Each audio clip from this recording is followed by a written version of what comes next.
Adana non può, ragazzi, troppo.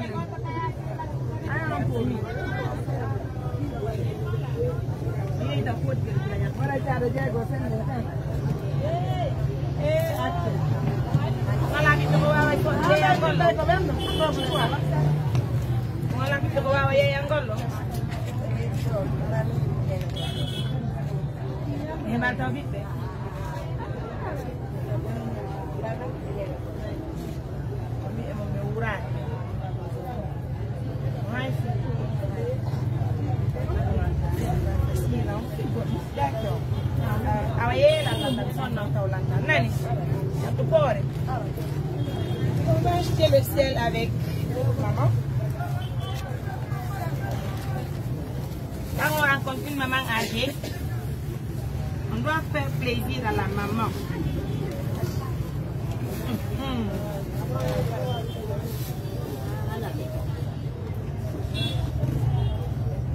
Vous voyez, il y a un défense sur la carte.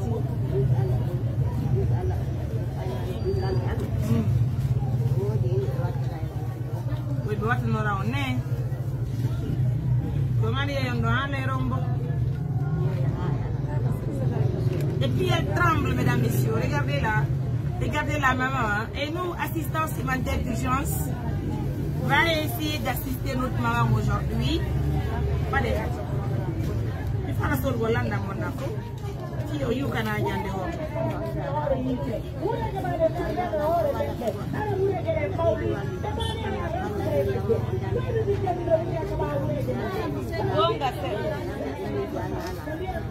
on y parle mon grand dénéré.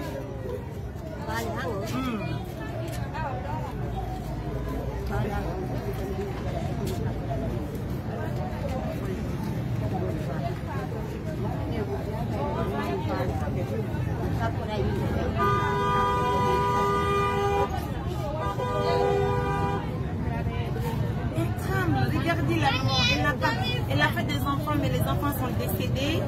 Elle est en train de vendre du sel au marché. Elle rencontre donc assistance d'urgence. Et nous, on achète tout ça.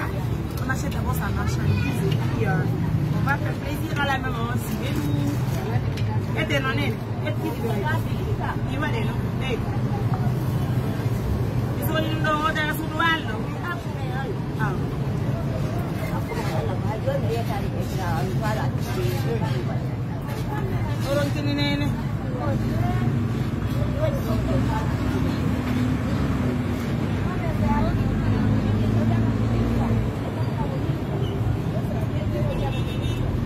Allez mes amours, mesdames, messieurs, comme vous le constatez, ça fait plaisir.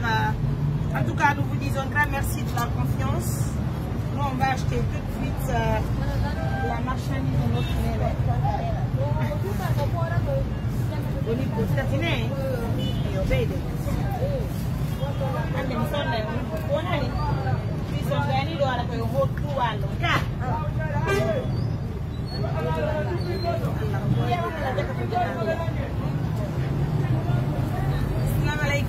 Je vous fais gros bisous. Nous sommes au marché à Maria. Malady. Aïdo mi jamana yetu bongo kufuata miburti. Kufidu no kami jabango. Dure.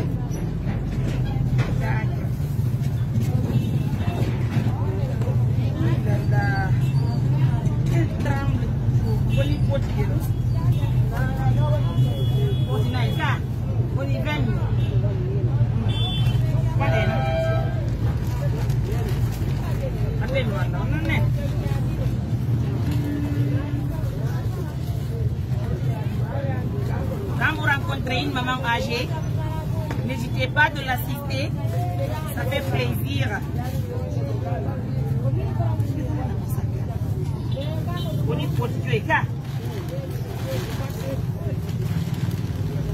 Et puis on la raccompagne à la maison. Faites comme nous. Et voilà.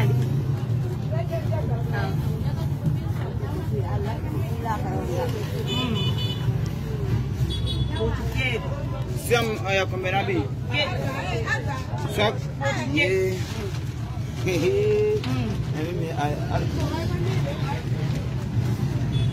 Mais moi j'ai chaud, hein.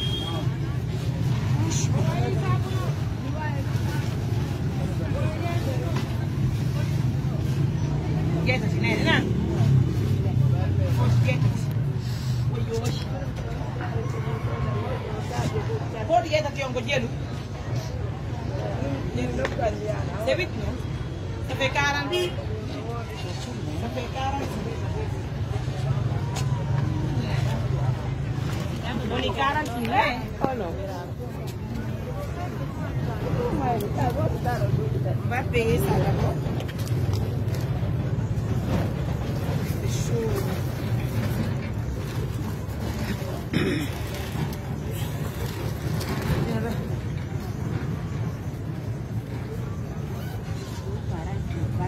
Mika. Yo. Ara kare ko jawo nata na militiri onani. Ara iko Mariam Touré minete. Bede mali mo jobere kamede mamudo. Mo jobere balta bol miskina be ala ko. Ara bay mi on do rondi do. C'est vrai que vous vous imaginez, on va la mettre à la place de nos différentes mamans.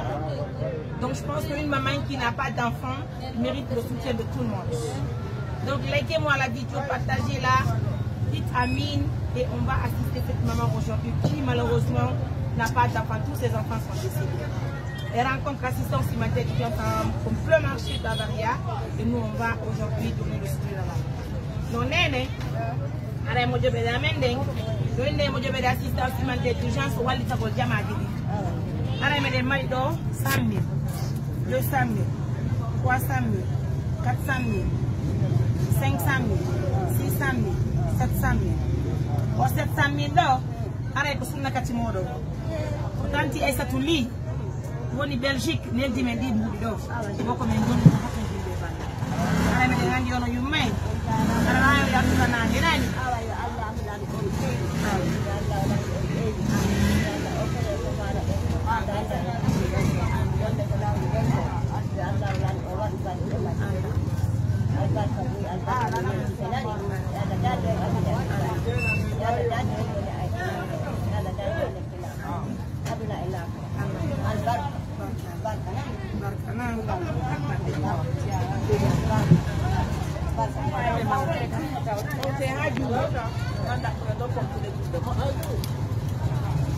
Allez mes amours, merci beaucoup, ça fait plaisir. Ferme-toi, ferme-toi. On va fermer à moi. Ferme, va donc bouger. Mais là, on a un jour qu'on attend qu'à Soudou. On attend qu'à Soudou. Oui. Tokora, appelez-moi un taxi.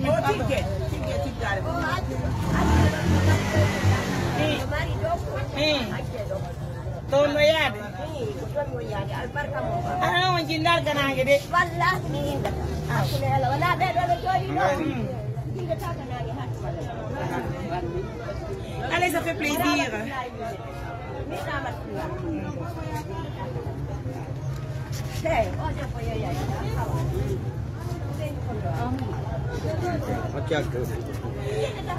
Merci en tout cas, la maman. C'est ça aussi l'importance de l'ONG. Barkana. Regardez la maman. Barkana.